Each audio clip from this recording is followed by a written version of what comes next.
Now on News 6, drownings are the leading cause of death among children with autism. The local swim program hoping to change that statistic. Plus, a unique resort right next to Epic Universe. Got a little candy theme. This is so cool. News 6 anchor Lisa Bell is giving you an inside look. And the auction where you can bid on a piece of space history. This is News 6 Mornings. Hey, good morning on your Friday at 7 a.m. I'm Crystal Moyer. We've made it to Friday. Justin Wormuth here, Trooper Steve watching the roads, Chief Meteorologist Kate Campos, though. It's Friday. Steve's ready to just get down on his hands and knees. Go home. It feels nice to be Friday. Yes. And also will feel really nice. I know my yard will feel really nice if we get some rain this weekend. I know. I had to put my sprinklers on again today. Yeah. I try to work it through the front yard, the backyard, so it doesn't. It's only twice this week, right? It's always twice. Wink, wink. Yeah. Steve. She gets me all the time because I am an absurd. Even a rod. What's your address? You know, I'm an You absurd both are waterer. telling on yourselves. Code Where's code enforcement? I think they sit outside a tree in front of my house and just waiting to catch me. I don't think they can do anything about it, though. It's more like, they can't? Oh. Okay. Depends on where you News to live, me. I guess. Candace's like, nope. I don't know. La, la, la, la, la, la. All right, we're rule followers. Daytona Beach Skycam, a beautiful live look out there right now in Orlando. We're at 65 Daytona Beach, where this camera is shot right now. We're at 63. A touch warmer in Melbourne at 68. Now, throughout the afternoon, temperatures are going to stay in those low 80s along our coastline due to that sea breeze. And as it pushes inland, temperatures before the sea breeze gets across Orlando and Leesburg, it will be another hot day with highs nearing 90. So looking ahead, what kind of weather impacts are we talking about? Still got a high risk rip currents, speaking of the beaches, for the next few days. Fire danger still remains high today and tomorrow, but it looks like we'll finally get a break from having to water our lawns correctly on the appropriate day. But we're also going to be seeing at least maybe start chipping away at the drought and burn bans. We'll have more details on the timing of this weekend's rain coming up in just a bit. Now let's check on those roadways with Trooper Steve. He's got your News 6 traffic update. They're already at work. They're not watching us right now. It's fine. So we're good to go. I-4, nice and smooth. Look, technically they can only enforce what they can see. So if it's 2 o'clock in the morning, you're good to go.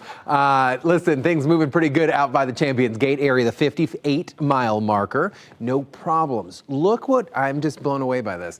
All the way from kind of the Davenport area, east through 429, all the way up towards Central Florida Parkway. You're not going to get on the brakes. Just increase the following distance so we don't have any problems. Guys, back to you. Trooper Steve, developing this morning, a man is dead after being shot by police in Orlando. Officers got called to the scene after they say he was waving this realistic-looking gun here around some people, and when police got there, he apparently would not put that weapon down. This all happened right around 6 o'clock last night at the Bella Vita apartment complex right off of Cason Cove Drive near Conroy Road. News 6's Angie Casada, they're live for us this morning. Police now believe the weapon was something like a BB gun, Angie?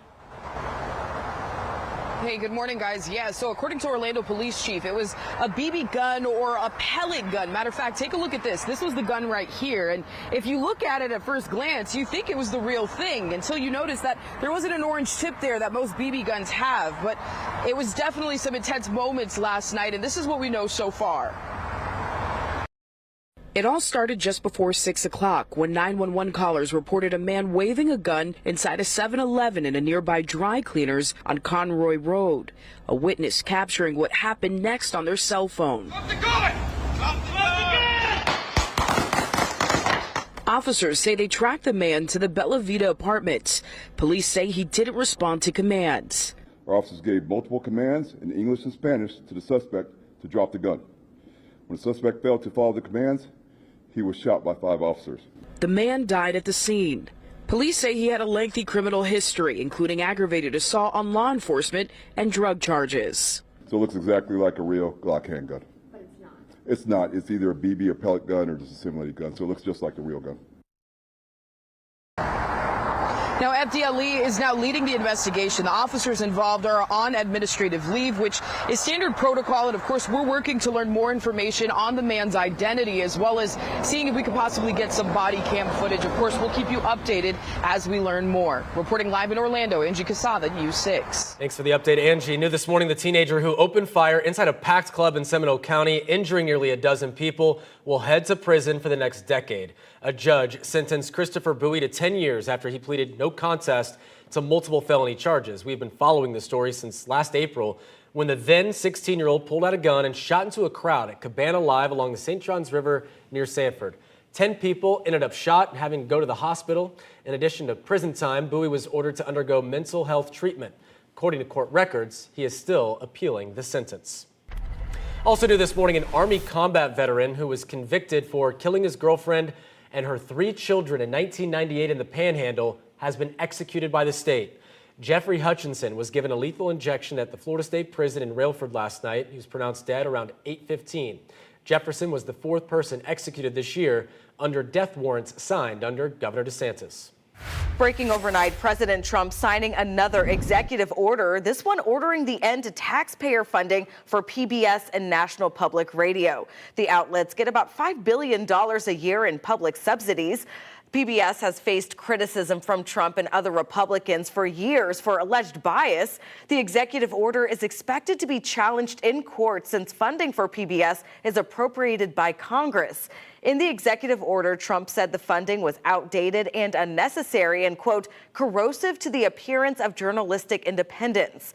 It was just this week we told you about the concerns about the impact those cuts could have on Orlando's PBS station WUCF, which also produces many local programs. You could watch that story online right now on clickorlando.com. This morning, President Trump is in Florida after addressing graduates at the University of Alabama last night. It follows a big shakeup at the highest ranks of his administration. We learned yesterday former Florida Congressman Mike Waltz is leaving his post as National Security Advisor and that the president will nominate him for U.S. Ambassador to the United Nations instead. The president says Secretary of State Marco Rubio will be interim National Security Advisor. Marco Rubio, unbelievable. Unbelievable, Marco. When I have a problem, I call up Marco. He gets it solved. This all comes weeks after Waltz inadvertently included a journalist on a group chat discussing military operations, but no specific reason was given for the change. Now to a situation that could have gone terribly wrong, but thanks to Osceola County deputies, a missing child was safely returned home. Take a look at this video. April 18th, this is when this happened. Deputies got a call about a missing 3-year-old. Later, the sheriff's helicopter spotted that boy chest deep in that retention pond about 900 feet from the house. The deputy grabbed and pulled him to safety. A short time later, the chopper pilot also spotted deputies reuniting the boy with his very relieved family. So glad that officer was there to help that kid. Drowning is the #1 cause of death for people with autism in our state, and we're also the state with the most child drownings resulting in death. Those are scary statistics from the Autism Society of Florida. So to teach children with autism skills to survive in the water, one local center has started a swim class just for them. News 6's Stephanie Rodriguez joins us live in downtown Orlando at the YMCA with all the details. Crystal, kids with autism are 160 times more likely to drown, and Florida, as we know, everywhere, full of water everywhere. So Nemours Children's Health is doing what it can to save lives. Miguel, he's 6 years old, level 3 autistic. Every week, Miguel is here at the YMCA, splashing around with instructor Lindsay Wright, learning life-saving techniques. So what we wanted to do was use our knowledge in working with children with autism spectrum disorders and getting them a safe and effective way to learn those water safety skills that are very important for survival here. Wright is the lead behavior analyst at Nemours Children's Health Autism Center. She's also a certified swim instructor working with kids like Miguel, who learn better one-on-one. A lot of children with autism will have sensory needs or language communication differences that make participating in a group class a little bit harder. Parents, like Miguel's mom, Jennifer Silva, say the program brings them some relief. Since that last time we entered like a large pool, he is able to like manage floating. Go, go, go, go. And the benefits aren't just in the pool. Silva says she's seen her son improve in other areas as a result. I have noticed a huge progress in his speech, in the whole like developmental skills that he applies into life. I've seen he's more confident, he does more physical activities, and his motor skills have been like increased amazingly. We know that children with autism are also drawn to water, so we've also seen cases here in Florida and around the country of children with autism eloping or wandering off and then being discovered unresponsive in the water. That was really one of the major motivations for the program. That's what organizers tell me. I do have all the information on how you can sign your child up right here on this article on clickorlando.com. Reporting live in Orlando, Stephanie Rodriguez, News 6. Thank you, Stephanie. Sea turtle nesting season in Volusia County now officially underway. The first leatherback nest was laid on March 9th, which set a new record for the earliest nest laid. Early nesting could mean a bustling few months ahead, and experts want to remind anyone heading to the beach to not touch or disturb the turtles or their nest. You should only drive in designated areas. Also avoid using cell phone lights at night. Is it weird to say that it might be my favorite animal, a sea turtle, other than a dog, of course. I but love like a a sea sea turtle turtle. I might be know. my favorite. I don't know if that's weird or not. And also, if you like digging holes and sand castles and stuff Yeah. like that on the beach, make sure when you're done with the day, you fill it all up, because sometimes the turtles actually get Good stuck in point. some of those holes. So I can go on and on. Don't even get me started. All right, let's talk about those temperatures out the door. Right now, we're all in those mid to upper 60s. Just a really nice day. If you are planning on enjoying those beaches this afternoon, just do be aware we still have that high risk of rip currents. Elsewhere around Central Florida, if you're out and about, you have the day off, you want to enjoy the outdoors, I think we should be mainly dry throughout the majority of the day. We can't rule out, though, the chance of a rogue shower or two as temperatures continue to warm. Low 80s along the coastline due to that sea breeze, keeping you guys just a touch cooler. A little hotter the further west you go, back to nearing 90 degrees. But I want to turn your attention to right over the Sunshine State. Yesterday, it was all orange. Today, it's a little bit of orange, a little bit of dark colors. That means the moisture is starting to slowly kind of pick away and erode that big ridge of high pressure. So because of that, rain chances for this afternoon, not super high, about a 10 to 20% chance. But then that moisture will continue to surge into Central Florida, all associated with our next cold front that will really juice up the atmosphere, bringing us rounds of rain both Sunday and Monday. Think more sea breeze set up. We'll have more details on how much rain we could rack up coming up in just a bit. Now let's check on those roadways with Trooper Steve. He's got your News 6 traffic update. Things still looking nice out here this morning. This is I-4 out by 535, the attractions. I like this because just the sun hitting off the buildings out here, you know, we like seeing the sun and seeing the light because this room has no windows, so we don't see anything. But there's a little bit of that delay out there right by 192, and you'll clear out. And then Seminole, you guys are still sleeping out there this morning. No issues as you're headed westbound between State Road 46 and 46A. Guys, back to you. Thank you, Steve. 712, thousands of space-related artifacts now up for auction. Still ahead, how you can own a piece of history and what you need to know if you want to place a bid. First, though, more than 800 teachers in Orange County being told they won't be returning to their current jobs, a number that's caused big concerns on social media. And what happened when we went to get answers?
Well, this number is a number that a lot of people have been talking about on social media this week, 811.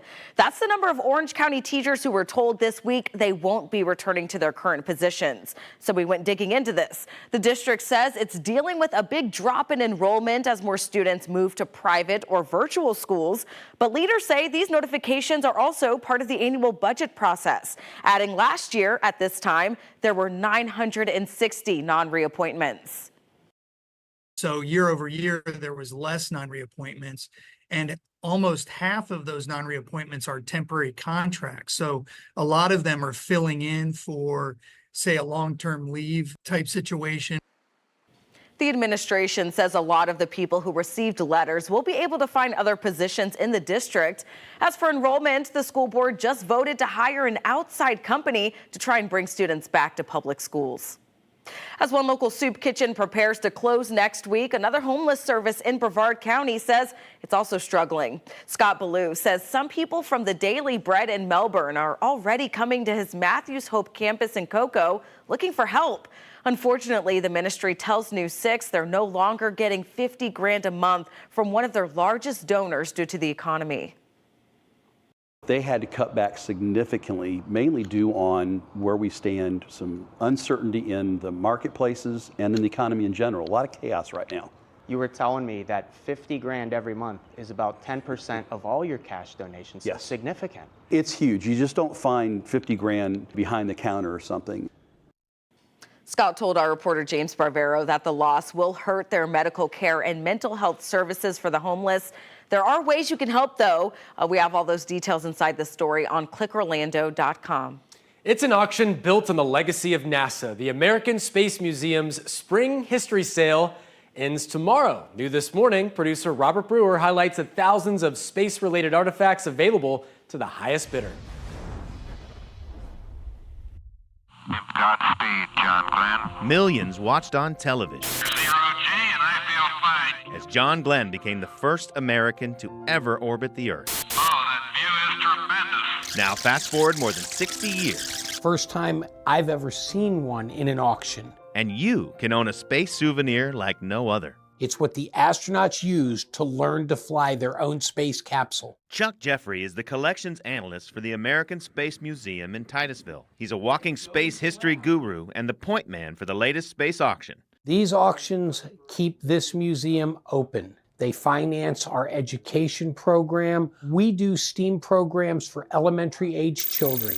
Those programs are free to everyone who attends. There is no charge. These collectibles are rare and valuable. It's the only one I've ever seen. I've talked to a lot of people. No one's ever seen them. It's just that hard to find. That launch manual is estimated to bring in $8,000 to $12,000. This is a $2 bill that was flown into orbit with John Glenn. Expected auction price, $15,000 to $20,000. This is true space history. Not only are you buying a piece of space history, you are also helping the museum continue to serve the greater good. To inspire a child to become an astronaut, to become an engineer, to create something new that's never been seen or done. That's the greater good. In Titusville, Robert Brewer, News 6. All right, so you can make early bids online right now, but the final live bidding starts at noon tomorrow. You do have to register if you want to do this, and we have included a link to the auction on clickorlando.com. It's always fun to win an auction, to win something at an auction, just to say, haha, I got it. I paid more than you for this thing I'll probably never use. Well, but it's a lot of stuff from like the shuttle era. Think that's about a really it. cool We will auction. never see that again. So this is some really unique items, and they have really reasonably priced items too. So if you really look through these thousands Well, that's of why pieces, they want you to register, because they want that credit card first. 'Cause Well, if you win, you pay it. yes, but if you look for maybe the unknown things that people aren't going for, the less popular Like what? items, like a patch or something, maybe like a little patch, Okay. like a one of one. I mean, but a lot of that stuff, you're right, it's one of one. Like you're not going to find it probably anywhere else. So it's a really cool, really cool thing. Yeah, I'm probably gonna look for like a They have space coins. suit, Space a suit? moon rock. Girl, you can think afford that's a that. little bit much. Afford that. Who are we kidding? Let's be honest. All right, let's talk about the weather forecast across We'll the split area. it, right? I don't know. We may need to. With the entire newsroom. Maybe they take a firm. I was about to say, I'm going to have go get like payments. get one of the managers and be like, "Can I get the P card, please?" $20 for the rest of your life. All right, let's talk a day. Let's talk about the weather forecast across Central Florida. Listen, at the end of the day, we have drought conditions. They're worsening. We had an update yesterday on Thursday with an extreme drought now including Lake Mary and Sumter County, most of Volusia County, and now even stretching into Flagler County. So we desperately need the rain, and we're starting to see signs that we're starting to shift out of the real dry stretch into a wetter pattern. Now, today and tomorrow, rain chances aren't extremely high, but still worth a mention. A few spotty showers, maybe an isolated downpour, but where we will see and rack up the most rain we've seen in quite some time will come Sunday and Monday.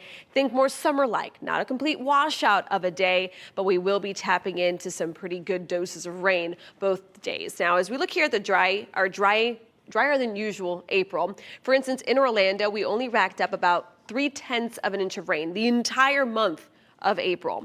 These are the latest model runs when it comes to how much rain we could pick up this weekend and into Monday. So the GFS model is showing the potential for about 1.5 inches of rain across, especially across the kind of the eastern half of the viewing area.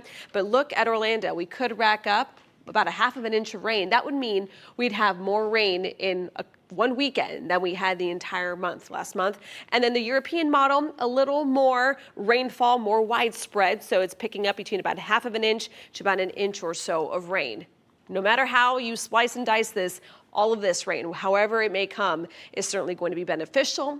Unfortunately, with these sea breeze storms, there will be that potential of seeing some stronger storms at times. Now, right now, we're starting off in those mid-60s into the afternoon. We're going to continue to heat up into the low 80s. And with those warmer temperatures and a little more moisture present, there will be that potential of a couple of those rogue showers. So as we take you here, hour by hour, 88 will be your high today with your rain chances at about 20%. But as we move into Sunday and Monday, see the sea breeze lines up along the coast, pushes out towards our west. Same story once again on Monday. So although the severe widespread threat is not there, we can't rule out that as those sea breezes collide, we won't get a severe thunderstorm or two. Now, as we get results here with a full 7-day forecast, bring on the rain. Now let's check on those roadways. All right.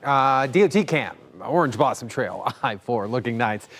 This morning, as you're headed east or westbound, to include taking the ramps, things, I don't know, where's everyone at? I'm going to go drive around, and it's going to look nice out there. OBT, Texas, LB McLeod, Raleigh, even the Orlo Vista area, to include Kirkman, north and southbound, from 408 down towards maybe even Conroy, Windermere, Popka, Vineland. Good morning to you guys out along Lake Butler, Windermere. If you guys are getting ready to head east out there along Conroy, just watch out for Windermere PD. You know, anything over 3 over, you're probably catching yourself a ticket. Then westbound I-4, starting to see a little bit of that change just outside of Lake Mary Boulevard, but still nothing too crazy. Guys, back to you.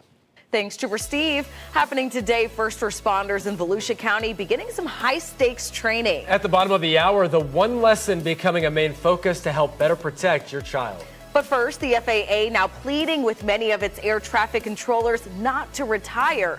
Up next, the incentives now being pushed to combat an air traffic controller shortage.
The Department of Transportation is rolling out more incentives, trying to improve its air traffic controller shortage. The agency announced yesterday new graduates of the Air Traffic Controller Academy will get a $5,000 bonus. Bonuses will also be given to controllers who go to locations that are harder to staff. The FAA will give incentives to those nearing the retirement age of 56, trying to convince them to stay on.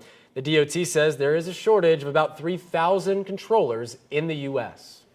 Right now, over 2 million pressure cookers are being recalled due to a burn risk. So listen up. The company says the lid on the Shark Ninja Foodie multifunction pressure cooker can open during use. It was sold nationwide between January 2019 and March of this year. So far, there have been more than 100 reports of burn injuries. Shark Ninja says air frying and other functions are still safe to use. You can contact the company for a replacement lid.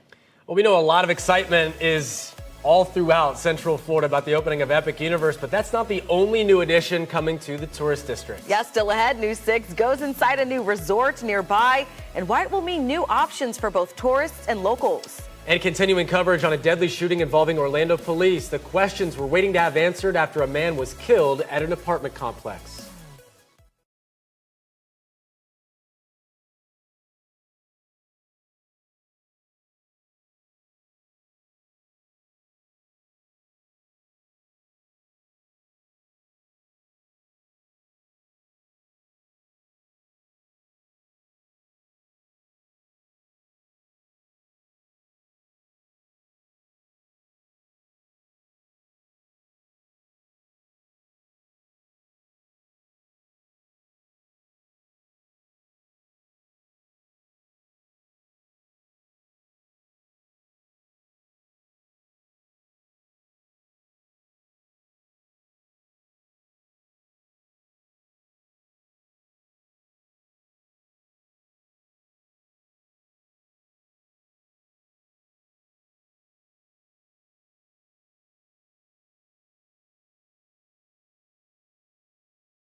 Live with ClickOrlando.com. You're watching News 6 Mornings. Good morning, Central Florida. I'm Chief Meteorologist Candace Campos. Temperatures out the door. We are in those mid-60s area-wide. Now, throughout the next few hours, we are going to continue to heat up back into the upper 60s. You can see right now in Titusville at 68, holding at 70 in Melbourne. As we take you here, hour by hour for today, we're up to about 88 degrees. If you're enjoying maybe one of the theme parks, with rain chances for today sitting at 20%. But we are going to be upping those rain chances. That certainly will be helping with those burn bans. Decent shot for rain comes Sunday and Monday. Now, let's check on those roadways with Trooper Steve. Right now, things not too bad out there to start off our day. If you're headed out the road, headed out to the roadways, they are good. Right now, downtown Orlando up to speed. Your drive times where they should be, if not just a little lower, 19 minutes. Seminole County, Sanford down to the downtown Orlando area. And then on the east side, I'm talking Goldenrod, Dean, and 417 in the clear. The news, it continues next. Remember, you get updates on any of our big stories anytime. ClickOrlando.com. This portion of the news is sponsored by AK Certified Roofing. live with clickorlando.com. You're watching News 6 Mornings. The time now 7:30. Let's get a check of our top stories. A man is dead after being shot by several Orlando police officers. They say he was waving a realistic-looking BB or pellet gun at people last night, then refused to drop the weapon when confronted at an apartment complex off Conroy Road. There were protests in several Central Florida cities last night against President Trump's crackdown on illegal immigration. They came on the same day the governor announced over 1,000 new arrests as part of a statewide operation with ICE. And breaking overnight, President Trump has officially ordered the end of federal funding for PBS and National Public Radio, or NPR. The White House says taxpayers shouldn't be subsidizing, quote, radical woke propaganda disguised as news. Turning now to the weather. The drought numbers are out. Not good for Central Floridians, but some good news on the way, right? Yeah, well, it's Friday. That's one piece of good news. Nice little sunrise, another piece of good news. And we do have some rain working in as well for the latter part of this weekend. Chief Meteorologist Candace Campos breaking it all down. Yeah, unfortunately, yesterday with that drought update, it extended, including now Flagler, a big portion of Volusia County, Lake, Marion, Sumter County, now under a level 4 out of 5 for drought, meaning extreme drought conditions remain in place. And conditions are only going to worsen until we actually get some rain in many of our rain gauges across Central Florida. And I think we're on the right track as we head into the weekend. Right now, though, no rain to report. We're in those mid to upper 60s, pretty much area-wide. That downtown camera, though, shaping up to look really nice. It will be overall a nice day across Central Florida, be it on the warmer side. Not as comfortable as we are starting to work a little more humidity and moisture into the air. So for this afternoon, we'll be in those low 80s along our coastline, upper 80s the further inland you go, but we're also looking at a chance for a couple isolated showers for today. Now that sea breeze will be upping our rip current risk once again this afternoon. Fire danger remains high until we get some rain. But the rain is coming. Really looking at Sunday and Monday, this is kind of a snapshot of what some of our modeling is showing, some decent shots, and that's going to continue again for 2 days. By the end of the weekend, we'll be timing out the rain chances, how much we could rack up, coming up in just a little bit. Now let's check on those roadways with Trooper Steve. He's got your News 6 traffic update. Things still very nice out there this morning. Downtown Orlando up to speed. We have no delays, no slowdowns, no crashes to report to you. LB McLeod, Old Winter Garden, east and westbound, no issues there. If you're hopping on to I-4, right around State Road 417 in Sanford, only 19-minute drive to downtown. 23 minutes if you're coming from Osceola Parkway. If you're from out of town and you have no idea, and this may be your first time watching News 6, and you're like, why is this traffic guy so happy about that? Because we don't get to see those type of travel times. 417 looking good. And then up here, we're starting to see a little bit of slowdowns up in Lake Mary, Sanford. But things are looking nice. Guys, back to you. Thank you, Steve. Turning now back to our big story. A man is dead after Orlando police say he pointed what looked like a real gun at people near a busy shopping area. Officers say they confronted him outside an apartment complex near Conroy Road, and when he refused to drop the weapon, this weapon right here, they opened fire, and we're now learning the gun was actually a simulated one. News 6's Angie Casada joining us now live. What else are investigators saying about what happened, Angie?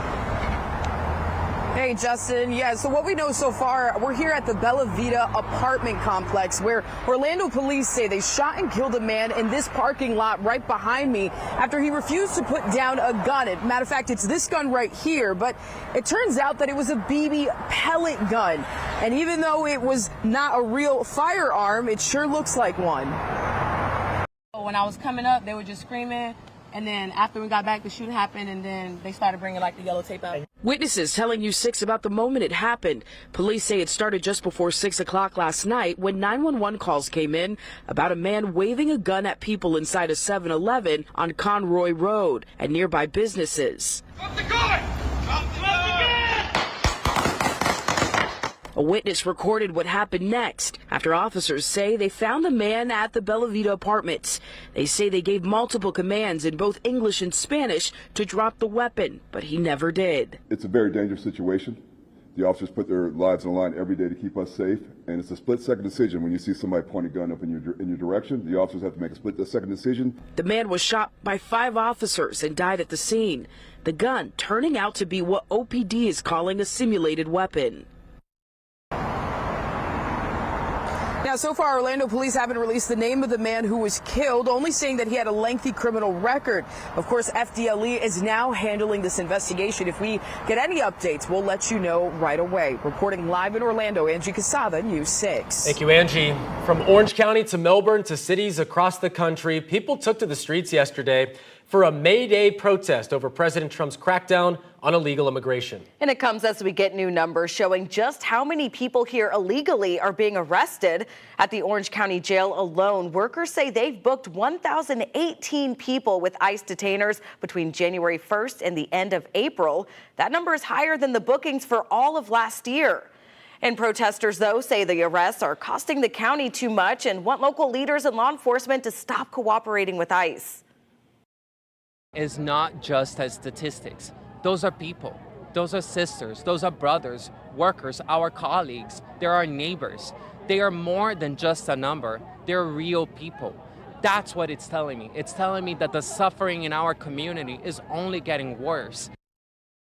And it's not just Orange County. The state just teamed up with several agencies for a joint operation that led to over 1,100 illegal immigrants being arrested.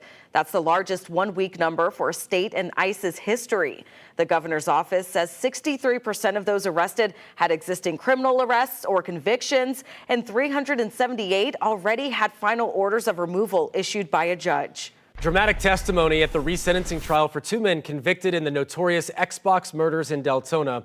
Jerron Hunter's defense team blaming co-defendant Troy Victorino for masterminding the brutal killings. Attorneys say Hunter was only 17 when he met Victorino, who was 10 years older, and they claim he was manipulated, fearful, and under the influence of drugs that night. Yesterday in court, psychologists testified Hunter blocked out details because of trauma and has shown remorse.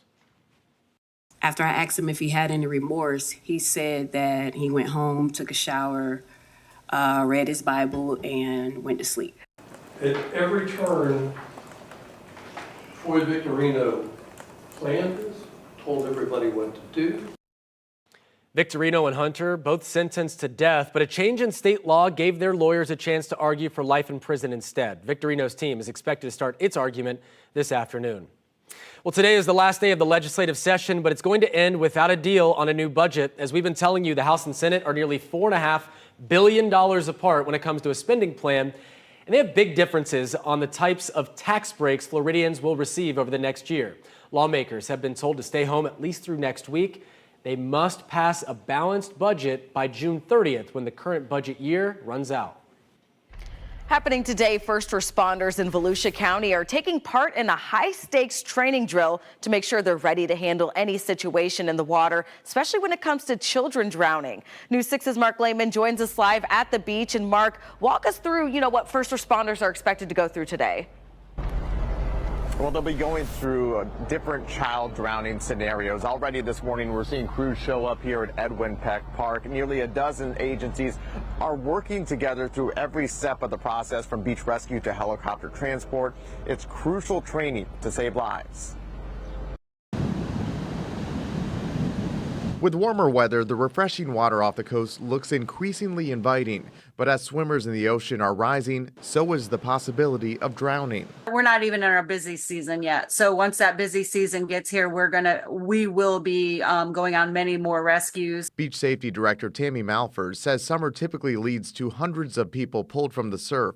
In fact, a recent study shows Florida ranks 5th in the nation for drowning deaths. That's 54% higher than the national average. We rescue just here in Volusia County up to about 3,000 people per year, and 80% of those are rip current related. With those numbers in mind, several Volusia County agencies are taking part in scenarios today designed to improve beach rescue efficiency. This sounds like some pretty critical training. This is critical for some of our youngest populations, our pediatric patients. Ryan McConaughey organized the large-scale training. It'll simulate situations involving a possible child drowning. This gives us the opportunity to go all the way from beginning to the end of treatment for this patient. First responders working together from rescuing the patient to treatment in the hospital. All of this is happening with the goal of safety on the water. It's really a matter of seconds that can save lives. Absolutely. Seconds do save lives. And while the training is happening here beachside, physicians with Arnold Palmer Children's Hospital will be monitoring the progress. The first of 3 simulations begins at 9 this morning. For now, reporting live in Daytona Beach Shores, Mark Lehman, News 6. Mark, thanks. A new facility in Brevard County is getting results and helping give Floridians black bear cubs a second chance. The Brevard Zoo just announced a brand new rehabilitation center designed to care for injured or orphaned bears. The behind-the-scenes space will help cubs recover and eventually return them to the wild.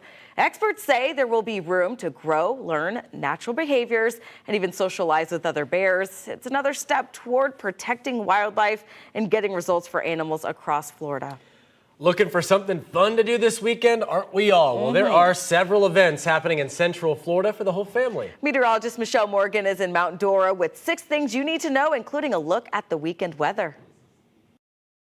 I'm meteorologist Michelle Morgan with 6 things you need to know for the weekend, starting here in Mount Dora at the Florida Flower Fest. The festival will be happening at Great Scott Farms, where you'll find different types of flowers, including 10 varieties of sunflowers. I spoke to Haley Scott about the event. Families can expect to come out and enjoy a field full of flowers. We got about 7 acres of flowers. We've got zinnias, wildflowers. We're gonna have vendors out here. We're gonna have food trucks, live music, lots going on for the kids. And with every admission, they get a free flower.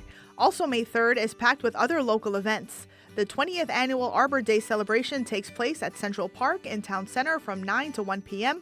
Expect dry weather and plenty of family fun.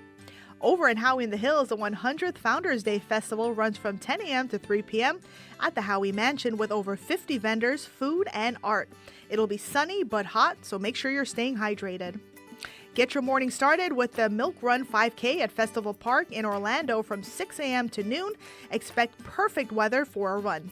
And don't forget the Legoland Festival is on this weekend with sunny skies in the morning, but be prepared for scattered showers and thunderstorms during the afternoon. Then on Monday, May 5th, head to Promenade at Sunset Walk for the 5th annual Cinco de Mayo Street Party from 3 p.m. to 11:30 with live music, food, and more. Well, if you are heading out to the festival this weekend, the weather will be gorgeous both Saturday and Sunday, but that's for the first half of the day. Rain chances go up later on, so make sure you have that umbrella ready to go. Those are your 6 things to know. I'm meteorologist Michelle Morgan here in Mount Dora, News 6. Okay, those sunflowers look amazing. Turning now to traffic with Trooper Steve. No sunflowers behind you. No. All I think was bugs and pollen. When I saw that, I was like, no, I'm good. Listen, if you're out here on the roadways this morning, I-4 out by World Drive, we're doing pretty good in both directions. Now, once you get on Disney property, you're on your own. But outside of that, pretty smooth this morning, even clearing over 535 and 192 and the Celebration area. Further towards downtown, we're doing pretty good. Yesterday out on patrol, we were talking about traffic surrounding funeral processions. Believe it or not, there are rules under Florida law that govern how you should be operating around them and how they should technically be operating a funeral procession. Head over to clickorlando.com, check that out. Today, checking out some stuff over at Champions Gate, those extra lanes. Join me 10 a.m. Guys, back to you. Thank you, Steve. 7:43 now. It's not just Universal getting ready for the Epic Universe Boom, a brand new resort turning heads just down the road. Coming up, we're taking you inside Villatel Orlando and showing the newest high-end getaway, hoping to ride the Epic Universe wave.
Universal isn't the only one cashing in on Epic Universe. New resorts popping up nearby. In fact, Villatel Orlando just opened this spring.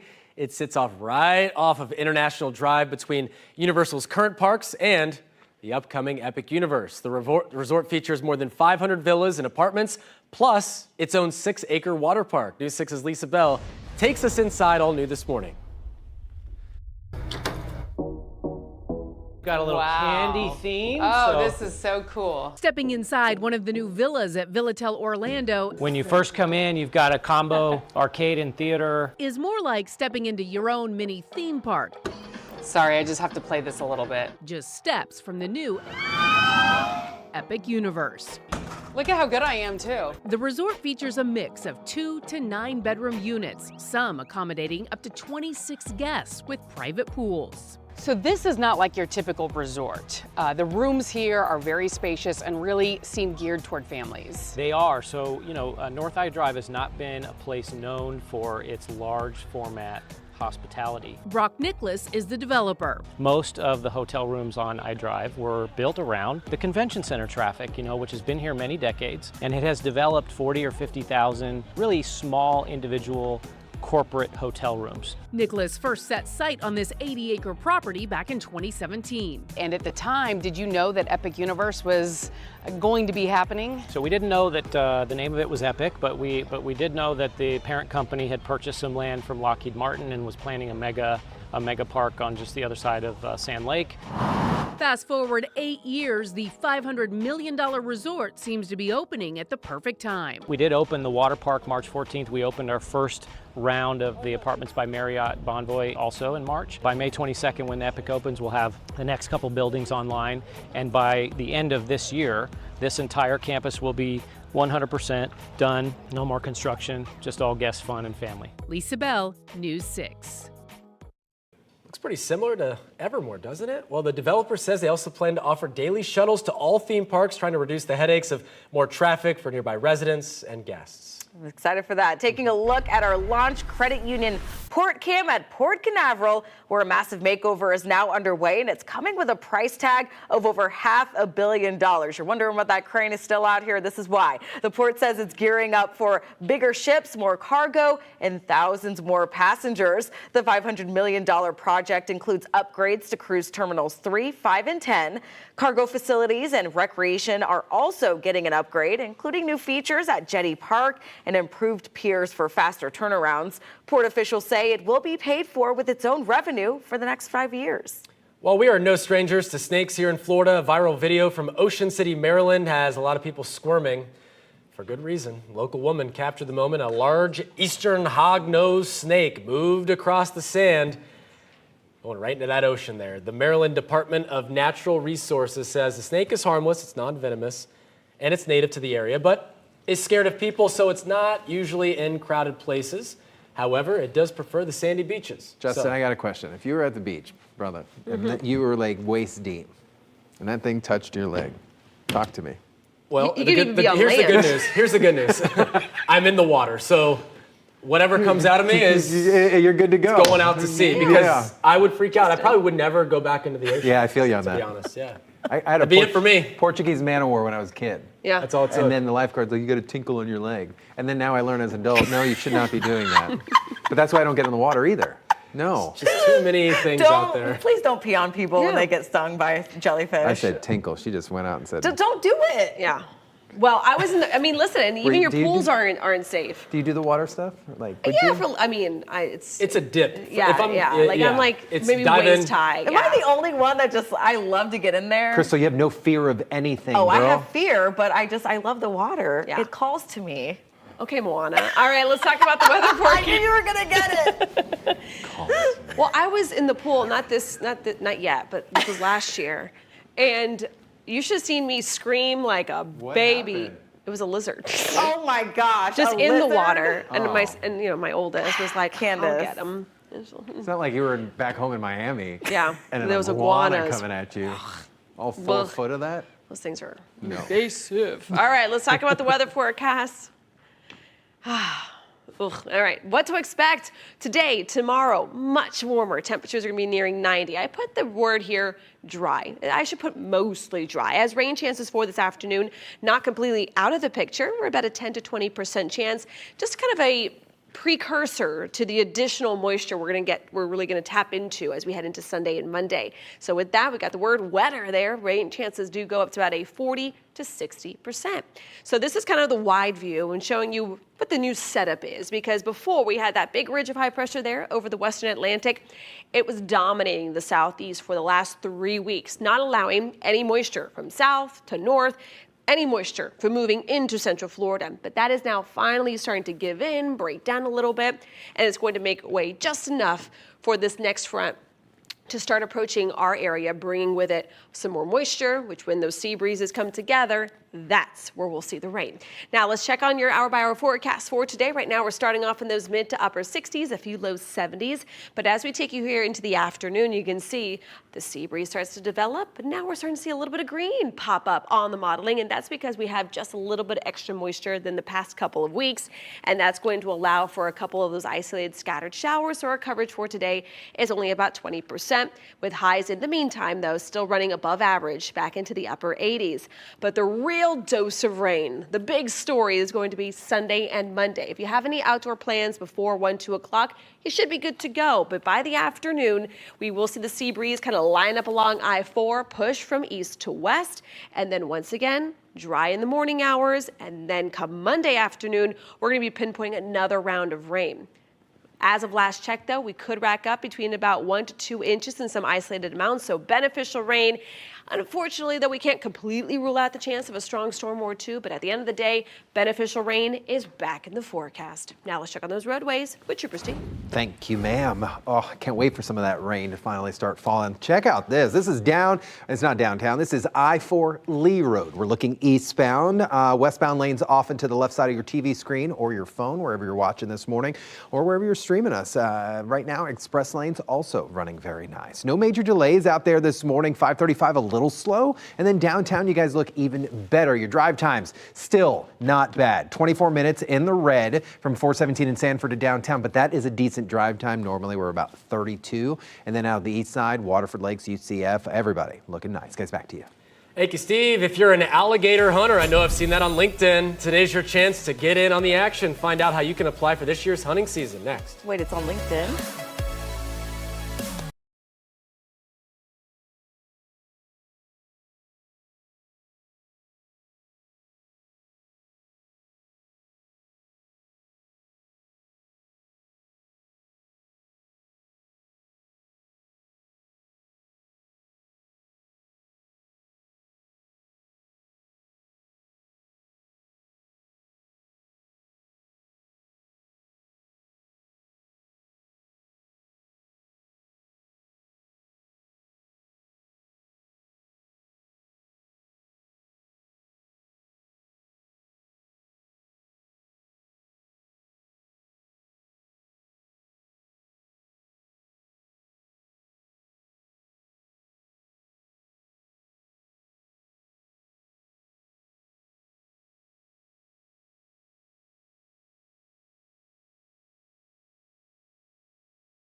Applications open today for Florida's alligator hunting season. It's your chance to get in on the action if that's your cup of tea. Florida Fish and Wildlife accepting applications for both the statewide alligator harvest program and the alligator super hunts.